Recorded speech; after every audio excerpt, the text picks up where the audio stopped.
buenas noches, Héctor Aguilar Camín, Jorge Castañeda, Leo. Javier Tello. Leo, buenas noches. Bueno, pues la semana pasada se dio uno de esos eventos surrealistas que de repente ocurren en nuestro país.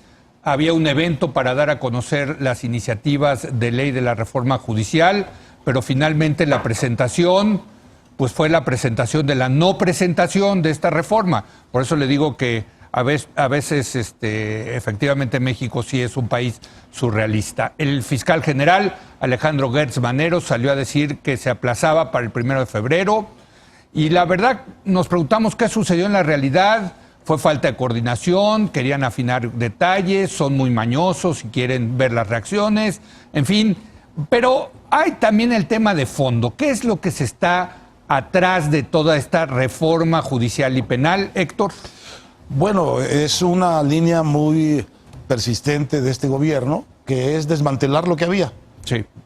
Todo el impulso es desmantelar el sistema acusatorio que se estableció en el 2008. Ahora, importa mucho esta peripecia que hubo, en donde hubo el desencuentro y no se pudo presentar, porque sucede una cosa realmente aberrante en muchos sentidos.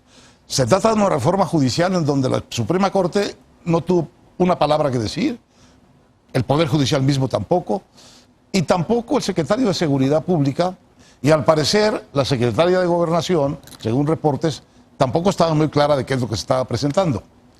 Ahora, tiene sentido que no supieran muy claramente, porque lo que se está presentando es gigantesco. Es reformas constitucionales Hay 8 iniciativas de ley. Este paquete son 8 iniciativas de ley. Una reforma constitucional que implica el cambio de 14 artículos de la Constitución, más una ley de cultura y justicia cívica, más otra ley de no sé qué, más el encargo al Congreso de que diseñe un código penal federal único. Es de este tamaño el asunto. Código penal nacional. Nacional. Sí. Entonces, ¿qué es lo que trae adentro? Muchísimas cosas muy preocupantes, pero realmente muy preocupantes. Aunque ellos dicen que no se han presentado y por lo tanto no podemos...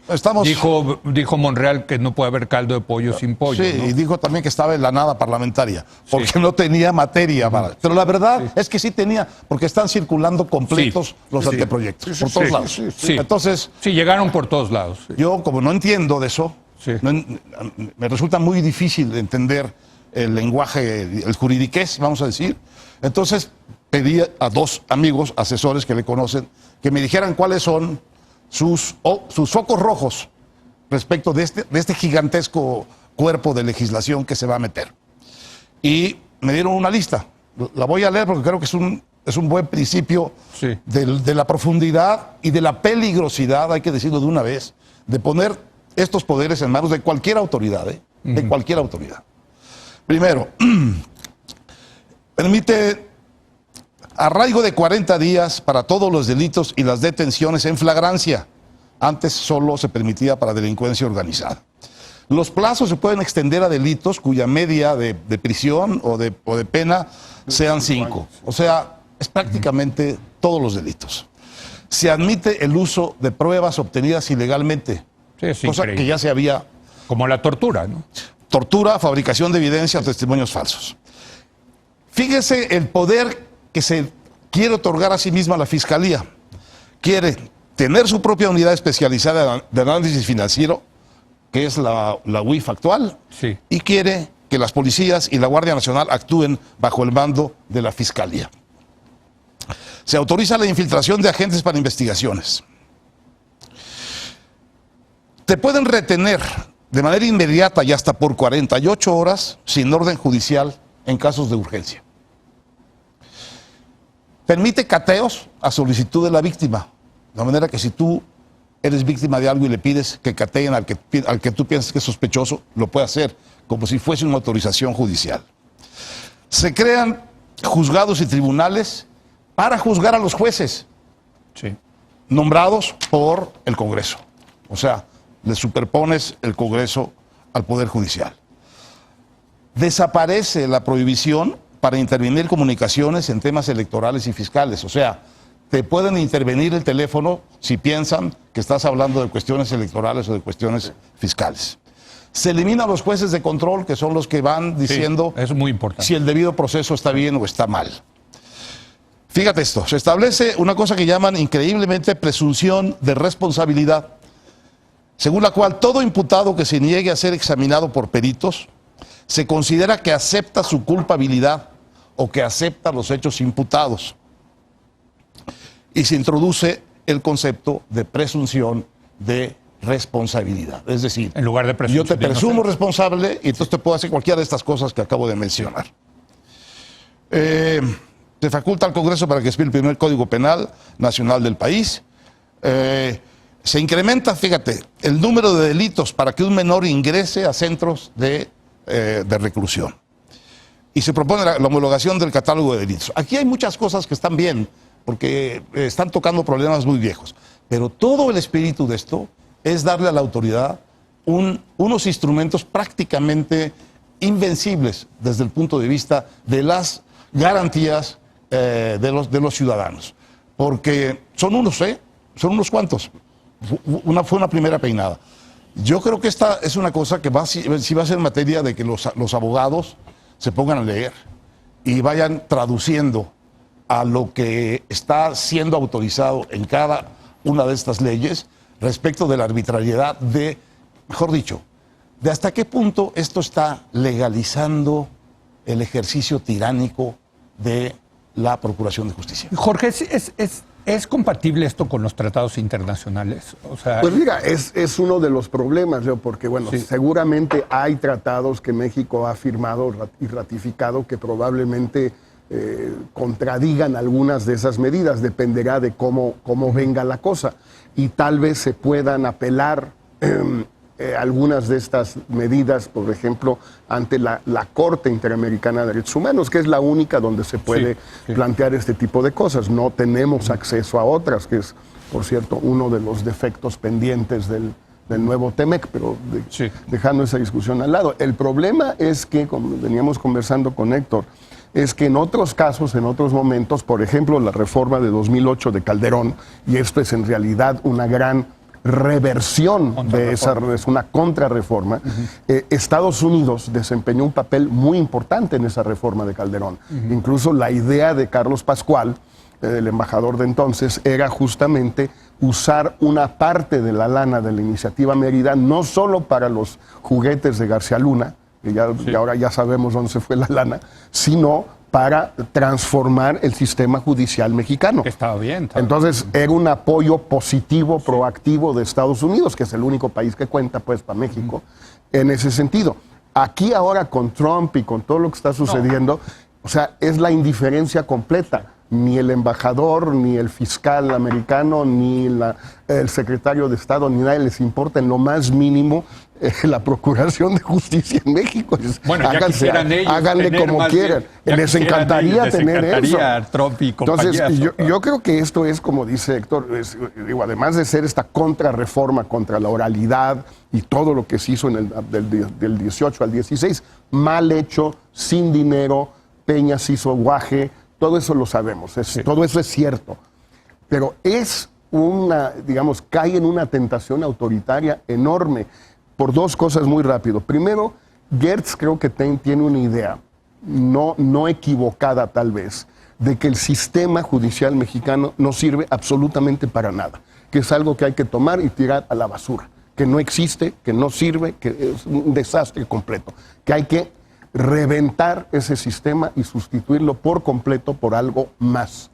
En eso puede tener algo de razón. El problema es que lo que está proponiendo él, que es esto, pues es hasta más aterrador que lo que tenemos. Y yo establecería un cierto paralelismo, Leo, con lo que está haciendo el primer ministro Modi en la India.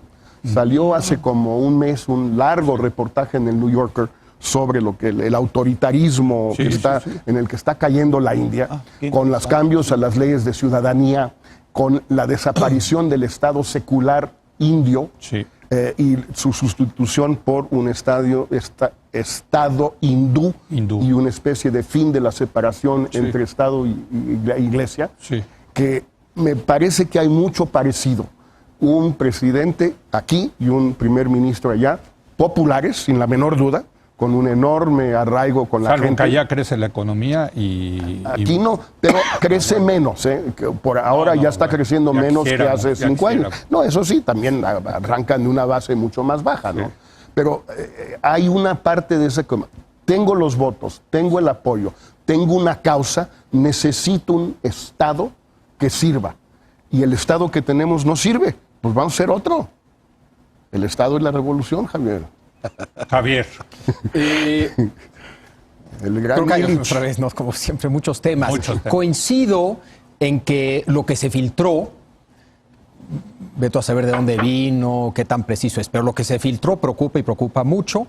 La lista que lee Héctor en general, yo coincido que son cosas que a mí me preocupan mucho. Si en efecto se va a buscar tratar de lograr esas reformas. Puede haber puntualmente temas con los que yo no estaría en desacuerdo y habrá que tener un debate, pero el tono general en efecto es antigarantista y preocupa mucho. No coincido en la explicación que es parte de la estrategia de desmantelar. Yo creo que la explicación es otra. Personalmente, si quieres, ahorita entramos a ese tema. Y también respecto a la reforma de 2008, sí y no. Creo que lo que Calderón trató de hacer fue una mezcla medio rara, porque él también impulsó el arraigo, etcétera, etcétera. Es decir, como que impulsó un contenido garantista y al mismo tiempo metió lo del arraigo, etcétera, etcétera, etcétera. Entonces, yo tampoco defendería tanto lo que hizo Calderón, y menos ya en la práctica, porque ni él ni Peña Nieto ni remotamente buscaron implantar la parte garantista. Lo que sí, sin lugar a duda, impulsaron fue el arraigo en la práctica, ¿no? No volvemos sobre eso. Pero creo que también es muy importante entrar al tema de qué está detrás de esto. Sí. Y hay un chorro de cosas, desde la confusión surrealista que señalabas en la introducción, como qué es lo que lo explica. Es parte de su estrategia. No niego que haya en general o pueda haber elementos de desmantelar en la estrategia del gobierno en general. Yo creo que este caso en particular lo explican otras cosas y ahorita si quieres entramos a eso. A ver, tú querías... Simplemente sobre lo del 2008 y sucesivamente, Javier, yo creo que más allá de las intenciones de Calderón, lo que sí construyó fue a través del tema del debido proceso y de la presunción de inocencia, un sistema que muchos, incluyendo a Gertz en su discurso ante los embajadores, denuncian ahora como siendo el factor responsable del aumento de la delincuencia, porque tienen que soltar a toda esta gente que en realidad son criminales, asesinos, rateros, etcétera, violadores, etcétera, etcétera, porque debido al exceso, el garantismo excesivo procedente del respeto al debido proceso y la presunción de inocencia, tenemos la famosa puerta giratoria. Hay ese discurso desde hace rato. Desde hace rato, más bien de la derecha. Más bien eran los gobiernos estatales de derecha, con una excepción, Miguel Mancera, que también dijo estas barbaridades, un hombre inteligente, pero todos los hombres inteligentes luego dicen barbaridades. Bien, a ver, voy bien, sí, vas muy bien. Vas bien, Fidel. Vas bien, Fidel. Voy bien, Camilo, vas bien, Fidel. Bien, Fidel. A ver, entonces, yo creo que sí, ahí hay un tema bien importante, de que se generó en muchas partes de los gobiernos estatales, en la clase media, digamos, síndrome señora Wallace, ese tipo de... Eso no es barbaridad, imbecilidad. Bueno, ese tipo de síndrome se generó. Vamos a acabar con esto porque ha generado el aumento de la delincuencia. Sí. Yo te diría que desde Calderón viene ese discurso. Recordemos el secretario de Gobernación que habló de los tontos útiles de los derechos humanos. Sí. Ese discurso es muy preocupante, exacto, no ha desaparecido y coexistió con esta reforma, con la parte garantista de la reforma de 2008. Y yo creo que es parte, digamos, del fondo analítico que da lugar a estas propuestas. Un poco se nos pasó la mano de garantías. Y hay ciertas situaciones en que yo creo que se nos pasó la mano. Yo no puedo entender que en una prisión los prisioneros hablen libremente por teléfono y sean las cárceles el nido Está de... prohibido, ¿eh? No, pero no está prohibido, pero lo tienen. Pero fíjate, Lo tienen. qué bueno que tocas eso. Lo tienen. Qué bueno que tocas ese tema porque nuestra nueva colaboradora, Ana Laura Magaloni, que ya se integró aquí Ay, qué bueno. para Ay, qué opinar, bueno, qué bueno. estuvo aquí el jueves y dijo algo hablando sobre el tema. Dijo, miren, lo más fácil es legislar.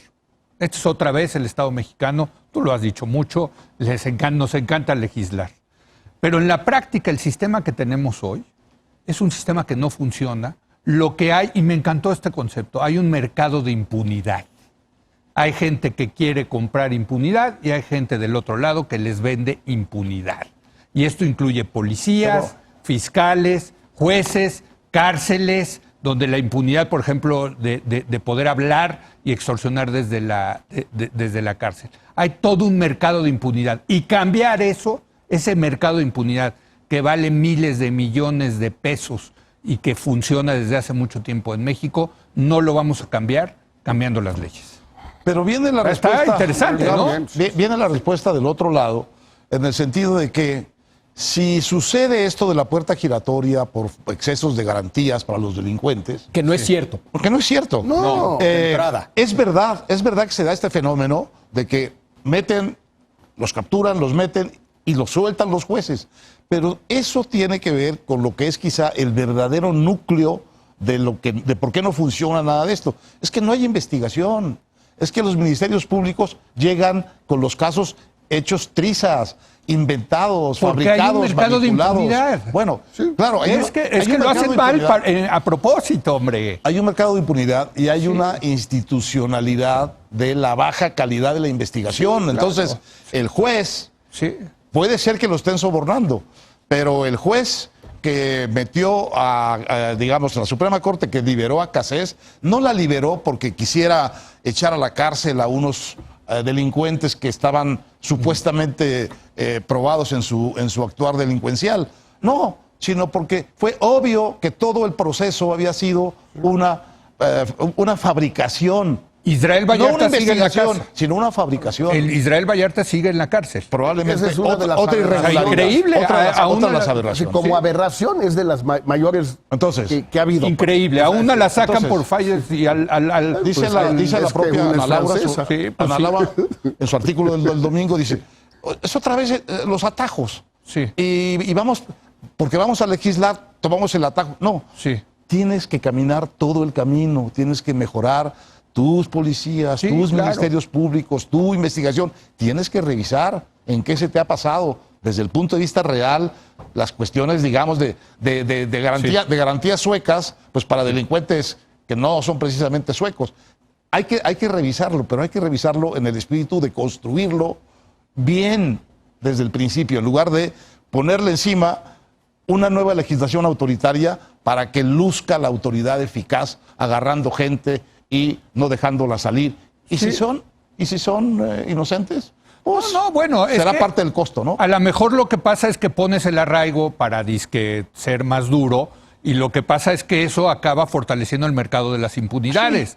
Porque, oiga, no quiere que lo arraigue, pues te vas a tener que caer con una lana, ¿no? Entonces, o sea, sí, lo que dice Magaloni, que me parece muy interesante, es que esto es un tema de administración, que es un tema de reglas, de Estoy de cambiar acuerdo. instituciones, más que una vez más estar hablando de cambiar las leyes, Jorge.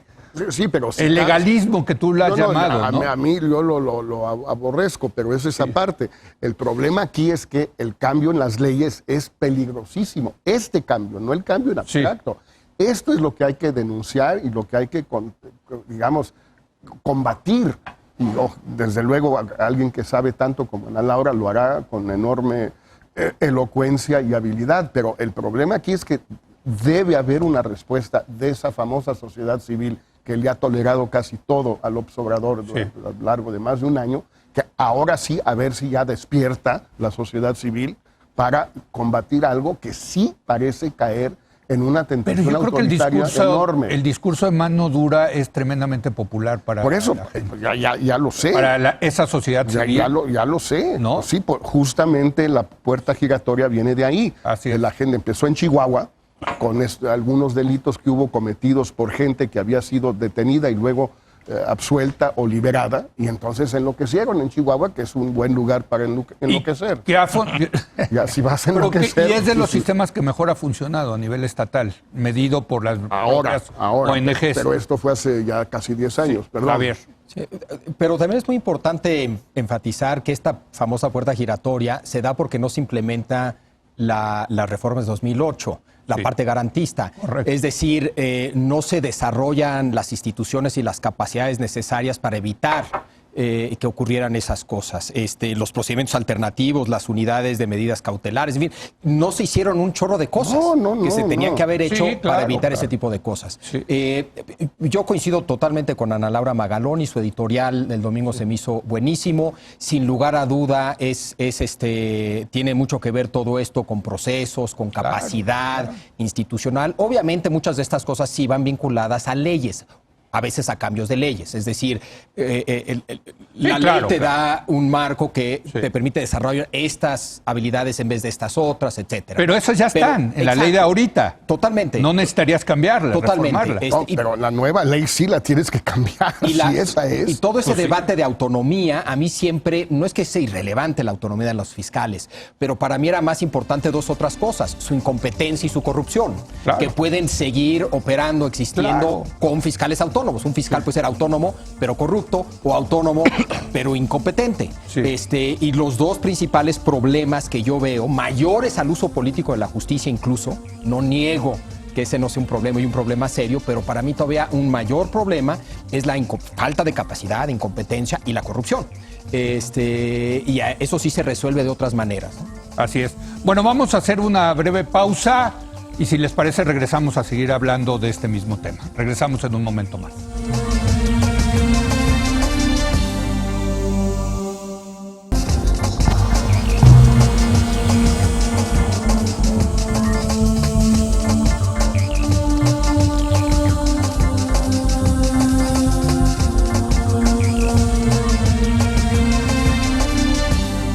Bueno, seguimos con el análisis de la propuesta aún no presentada, pero filtrada, de reforma judicial y penal. Héctor Aguilar Camín. Bueno, la iban a presentar ese miércoles. Sí. Y ahí mismo descubrieron que había agentes muy importantes del gobierno que no estaban en la jugada. A mí, del gobierno y del Estado mexicano. A mí, una de las cosas más graves que hay en estas propuestas de reformas judiciales es que falta la voz de la Suprema Corte y falta la voz del Poder Judicial. Y falta la voz de un presidente de la Suprema Corte como Saldívar, que tiene una trayectoria de ministro garantista.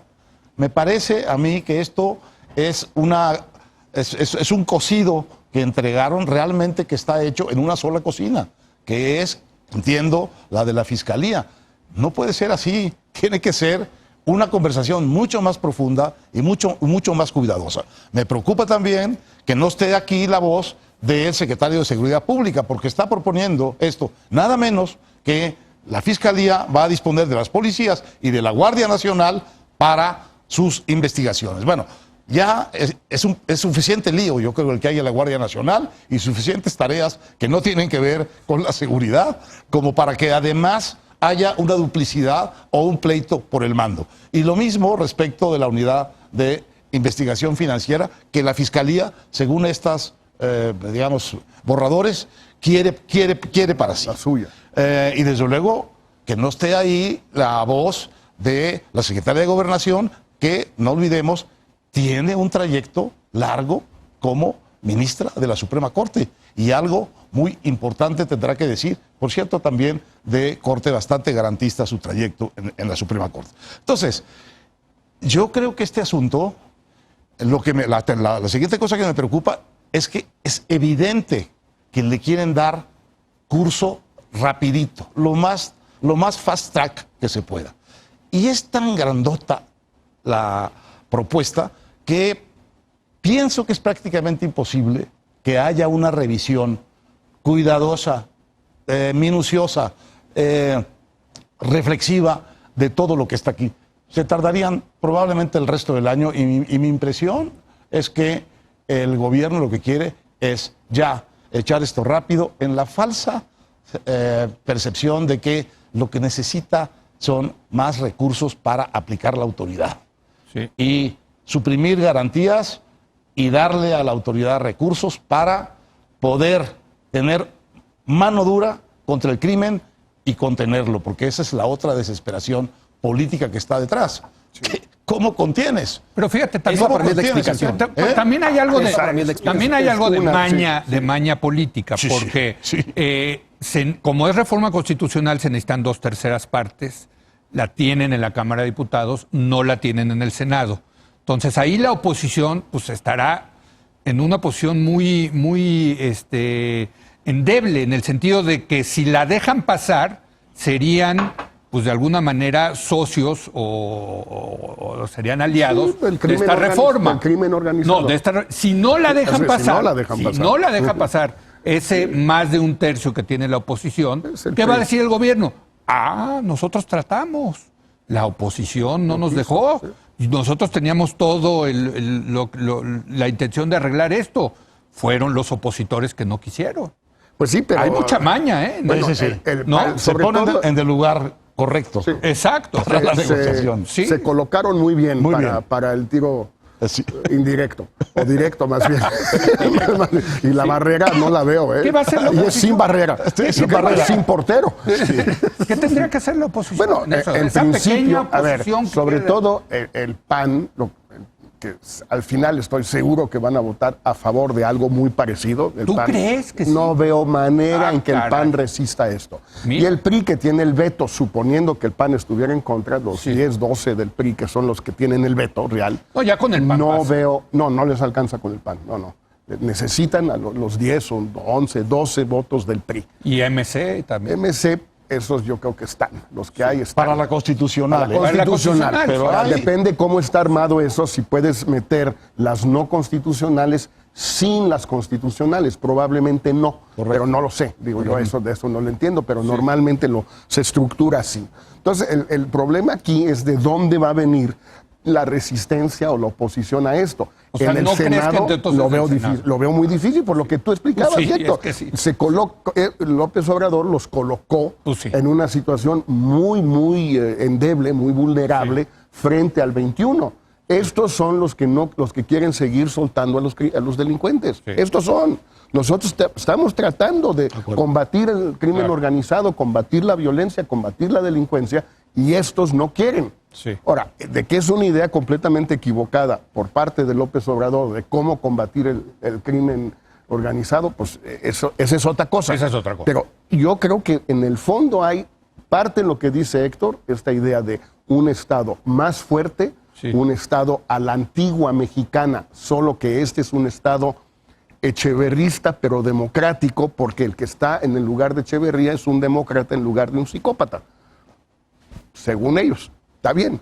Pero digo, eso no está clínicamente diagnosticado, todavía nos falta eso. Habría que ver si no es al revés. Ahí en fin. está el expresidente. Ahí está todavía, 98 años y muchas felicidades, por cierto. El otro tema es lo que dice Javier, ahorita seguramente lo va a elaborar, que es el tema de cómo le hago para combatir esto que está acabando con mi sexenio, mi popularidad, etcétera, etcétera. Hay que, por muy discutibles que son siempre las encuestas del Financiero, es muy, muy raro. La encuesta de hoy es realmente, por muchas razones, no sé cuál, pero por una de varias razones, es extraordinaria. Ya hay una proporción mayor de los mexicanos, 58 a 44, algo así, pidiendo que use el avión presidencial, que están de acuerdo en que en lugar de rifarlo, lo use él. Cosa que hubiera sido impensable, por lo menos para mí, hace un mes o 2 meses. No lo creo. Hay algo que me desconcierta mucho ahí. Pero ¿por qué traes lo del avión ahorita aquí? Ya te metiste en los terrenos No, que quiere López Obrador que claro. hablemos, Sí, hombre. pero el tema interesante es que sí tiene, él ve dónde están sus debilidades, él las siente. No, Las ese siente es más que tiene los un encuestadores olfato. y sabe que esto de la violencia le está complicando mucho la vida. Muchísimo, eso sin duda. Javier. Yo creo que en cuanto a la oposición, no solamente se las puso difícil rumbo a 2021, Sí. sino que yo creo que por convicción muchos panistas y muchos priistas están a favor de este tipo de cosas. Sí. La reforma de 2008 fue en contra de la intuición del grueso de nuestra élite política. Fue algo un poco sociedad civil organizada, unos dentro del gobierno Estado que sí entendían y estaban a favor de estas cosas, pero mucha de nuestra élite política, del PAN, del PRI, del PRD en su momento, no les molesta para nada la mano dura. Habría que ver quién votó en 2008 a favor de esta entonces, pero no me sorprendería que Estados Unidos votó a favor. Pero Sí. no Y eso solamente cuenta mucho, por una cuestión de... Sí, Estados Unidos. Votó a favor. ¿Quién? Washington. Claro. Estados Unidos votó a favor. No, Washington estaba a favor del nuevo... Sí, yo tu descripción de Estados Unidos, una cosa es Pascual, que igual sí tenía alguna intención de fortalecer a la Procuraduría, pero la iniciativa de Mérida eran fierritos más que... No. Porque fíjate, Al principio, sí. el piloto de la justicia oral fue Chihuahua y le metió mucha lana a Estados Unidos a través de USAID. ¿O cómo se llama? CID. Exacto.